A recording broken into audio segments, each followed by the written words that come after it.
The theme of trust runs clearly through the scriptures we have heard in the lectionary this week. And today again, we are reminded of our need to learn how to trust God more deeply.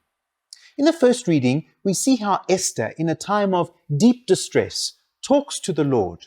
Her prayer is littered with all sorts of sentiments, a plea for help, a reminder to God of what God promised, an act of trust that God will deliver and save her. Notice the trust Esther displays at the end of the prayer. I am alone and have no one but you, Lord. Notice too how Esther talks to the Lord. Not only can we learn from her, but also from the way in which she talks to God intimately, as if she was with a friend, not afraid to express her feelings and emotions.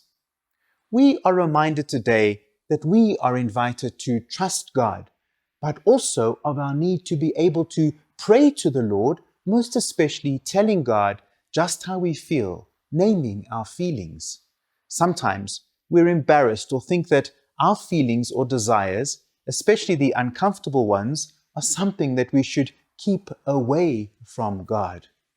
We are tempted to put our lives into boxes, and in one box we keep our spiritual lives, in another our social lives, another our professional lives, another our emotional lives, and so on.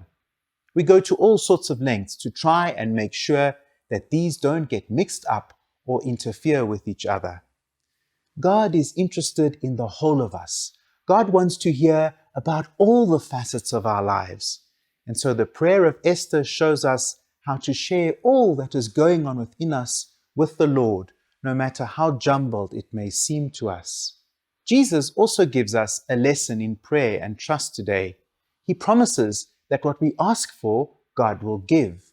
And this might surprise us because we may think that we often pray asking for something and God has not come near us, let alone answered our prayers. And so is Jesus misleading us? It is true that we may pray for what we think we want or need, but this may not necessarily be what we really need or even what is good for us. Our hearts are full of ripples of desires on the surface, but the true desires are planted deep inside us, and we ourselves may not even be aware of them.